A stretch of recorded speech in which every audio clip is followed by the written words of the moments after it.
गण गणपतेय नमः। आपल्या धर्मात संकष्टी चतुर्थीला विशेष महत्त्व आहे। हिंदू धर्मग्रंथानुसार भगवान गणेशाला प्रथम पूजनीय मानले जाते। मंगलमूर्ती गणेशाच्या पूजेशिवाय कोणतेही शुभ कार्य पूर्ण होत नाही। गणेशोत्सवाच्या आधी येणारी श्रावणातील संकष्ट चतुर्थी महत्त्वाची मानली जाते। यंदा श्रावणातील संकष्ट चतुर्थी 22 ऑगस्ट गुरुवारी येत आहे। प्रत्येक मराठी महिन्याच्या वद्य चतुर्थीला उपवास करून गणेशाची आराधना करण्याची परंपरा आधी कालापासून सुरू आहे। गणेश व्रतांमध्ये संकष्ट चतुर्थीचे व्रत सर्वोच्च आणि सर्वश्रेष्ठ मानले जाते। प्रत्येक संकष्टीला भाविक आपापल्या पद्धतीने गणपती बाप्पाचे पूजन नामस्मरण करीत असतात। गणपती बाप्पा हे आबालवृद्धांचे आराध्य दैवत। तो सम्रांगणात अग्रस्थानी लढणारा, आनंदाच्या प्रसंगी मनसोक्त नाचणारा, गोडधोड आवडीने खाणारा, शिक्षणाची आवड आणि आस्था बाळगणारा असा सर्वांचा आदर्श वाटणारा असा देव असल्याचे म्हटले जाते। गणपती बाप्पाचे पूजन नामस्मरण करत असले तरी अनेकदा अनेक गोष्टींमध्ये अडचणी, अडथळे, समस्या येत असतात। प्रयत्न करूनही यश आणि प्रगती साध्य करता येत नाही। मेहनत केली जाते परंतु त्याचे यथायोग्य फळ मिळतेच असे नाही। अशा वेळी गणपतीची ही कथा तुम्हाला उपयुक्त ठरू शकते। संकष्ट चतुर्थीच्या दिवशी ही कथा तुम्ही अवश्य श्रवण करावी। याच्या केवळ श्रवणाने अनंत जन्माची पापेही नष्ट होतात। चंद्राला शाप, दुर्वा महात्म्य आणि गणेशाची 21 नामे। भृगु सोमकांतास म्हणाले, नारदांच्या सांगण्यावरून कृतवीर्याच्या पित्याने ब्रह्मदेवाची भेट घेतली। तेव्हा कृतवीर्याचे पूर्ववृत्त कथन करून संकष्टी चतुर्थीचे व्रत कसे करावे याबद्दल सांगून ब्रह्मदेव पुढे म्हणाला, एकदा शंकराची भेट घेण्यासाठी मी कैलासावर गेलो होतो। अनायसे नारदही तेथे आले होते। त्यावेळी त्यांनी समवेत आणलेले एक अपूर्व असे फळ शंकरास अर्पण केले। ते फळ आपणास मिळावे म्हणून गजानन व षडानन दोघेही हट्ट धरून आपापसात भांडू लागले।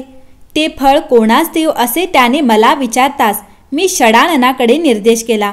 माझ्या पक्षपातीपणामुळे रागावलेल्या गणपतीने मी स्वस्थानी परतून सृष्टी कार्यात मग्न असताना महाभयंकर रूप धारण करून मला घाबरवून सोडले। माझी अवस्था पाहून चंद्रास मोठी मौज वाटली आणि त्याच वेळी गणपतीच्या देहयष्टीची आणि तोंडाची चेष्टा करून तो खदाखदा हसू लागला।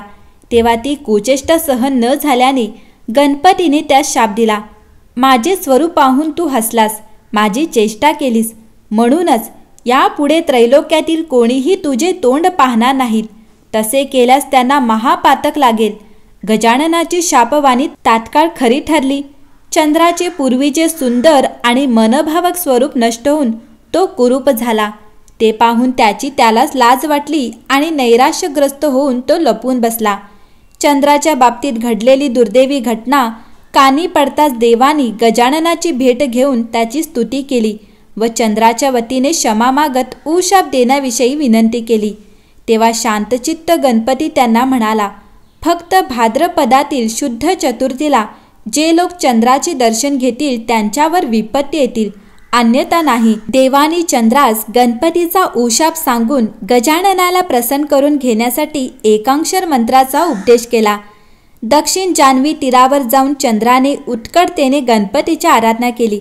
एका तपानंतर त्यांची तपश्चर्या व भक्ती पाहून प्रसन्न वदन गणपती त्यासमोर प्रगट होऊन म्हणाला, तुला पूर्वस्वरूप प्राप्त होईल। इतकेच नव्हे तर प्रत्येक संकष्ट चतुर्थीस तुझ्या दर्शनाशिवाय व्रताची सांगता होणार नाही। तुझी एक कला मी भूषण म्हणून माझ्या शिरावर धारण करतो। प्रत्येक शुद्ध द्वितीय सर्व लोक श्रद्धेने तुझे दर्शन घेतील। मात्र भाद्रपद चतुर्थीच्या दिवशी तुझ्या दर्शनाबाबत मी जे विधान केले आहे त्यात फरक पडणार नाही। त्या वराने चंद्रास तेज प्राप्त होऊन तो पूर्वीप्रमाणेच आल्हाददायक दिसू लागला। ज्या स्थानी तपश्चर्या केली त्या ठिकाणी त्याने मस्तकावर चंद्राची कोर असलेली गणेश मूर्ती स्थापन केली। तेव्हापासून गणपतीस भालचंद्र नाव प्राप्त झाले आणि सिद्धिक्षेत्र या नावाने ते स्थान प्रसिद्ध झाले। चंद्राची कथा ऐकून कृतवीर्य विधात्यास म्हणाला, देवा, गजाननाला दुर्वा अतिशय प्रिय आहेत, त्यामागे काही इतिहास आहे काय? ब्रह्मदेव म्हणाला, पूर्वी दक्षिण प्रांतातील जांब नगरात सुलभ नावाचा न्यायशील व धर्मशील व प्रजाहित दक्ष असा एक क्षत्रिय राजा होऊन गेला. त्याची पत्नी समुद्रा पतिभक्तिपरायण स्त्री होती. एकदा एक गरीब त्याच्याकडे भिक्षेसाठी आला असता त्याच्या फाटक्या कपड्यांकडे पाहून सुलभास हसू आले. ते पाहून त्या विप्रास अत्यंत क्रोध आला आणि राजास त्याच्या कृत्याची शिक्षा मिळावी म्हणून शाप देतो म्हणाला, माझ्या अवस्थेबद्दल तुझ्या मनात करुणा न येता तुला हसू येते काय? मग भोग त्याची फळे. तू बैल होऊन शेतातील नांगर ओढशील. समुद्रा तेथेच होती. दुर्दैवाने तिच्या पतीच्या हातून चूक झाली होती हे जरी खरे असले तरी अपराध क्षुल्लक असूनही त्या मानाने शिक्षा मात्र जबर होती. म्हणून मधुसूदनास शाप देत ती म्हणाली, मूर्खा, केवळ अविचाराने तू त्यास शाप दिलास तेव्हा तूही गाढव होशील. समुद्राच्या अशा वागण्याने विप्रास अत्यंत चीड आली व त्याच संतापाच्या भरात तिला शाप देत तो म्हणाला, तू अति तिला भिक्षा तर घातली नाहीस, उलट पतीची बाजू घेऊन एक स्त्री असूनही ब्राह्मणाला शाप दिलास. तुलाही तुझ्या कृतीचे फळ मिळालेच पाहिजे. तू दरिद्री चांडाळीन होशील. शापामुळे सुलभ बैल झाला. मधुसूदनास गाढवाचा जन्म प्राप्त झाला आणि समुद्रात चांडाळ योनीत स्त्री म्हणून जन्मास आली व अभक्ष भक्षण करू लागली. एकदा पावसाळ्यात सर्वत्र पाणीच पाणी झाले होते. म्हणून निवारा शोधित ती चांडाळीन गावाबाहेरील गणपती मंदिरापाशी आली.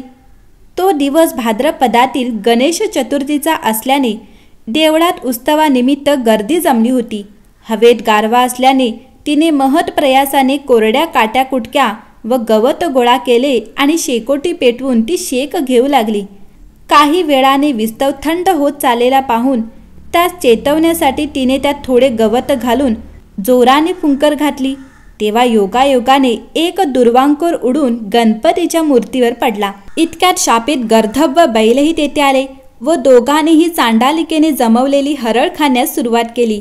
हरळ खाण्यावरून दोघात झुंज लागली. दोघेही एकमेकांवर हल्ला चढवीत परस्परांच्या मुखातला चारा ओढू लागले.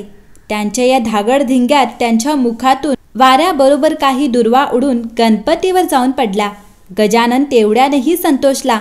पुढे असे झाले की कीर्तन प्रवचन झाल्यावर मंदिरात सामसूम झाल्यावर काही खाण्यास मिळेल का या आशेने ती चांडाळीन गाभाऱ्यात प्रवेशली आणि भक्तजनांनी देवाच्या पुढ्यात ठेवलेले नैवेद्य खाऊ लागली.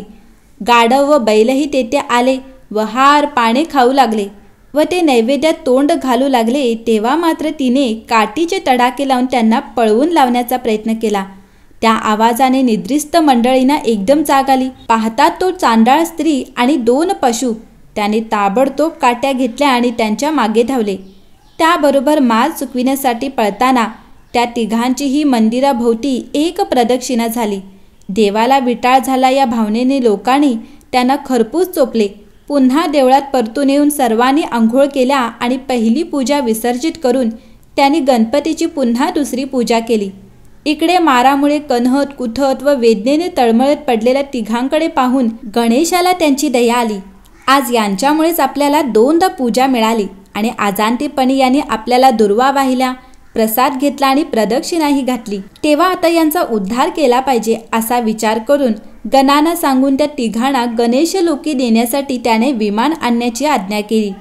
त्याबरोबर त्याचे गण एक दैदिप्यमान विमान घेऊन आले. गजाननाच्या कृपाप्रसादाने तिघांनाही दिव्य देह प्राप्त झाले आणि विमानात बसून ते तिघेही गणेशलोकात निघून गेले. योगायोगाने काही पुण्यवान भक्तांना ही घटना पाहण्याचे भाग्य लाभले. तेव्हा त्याने गणांना विचारले, कोणत्या पुण्याईने यांना विमानात बसून गणेशलोकात जाण्याचे भाग्य लाभले ते कृपया सांगा.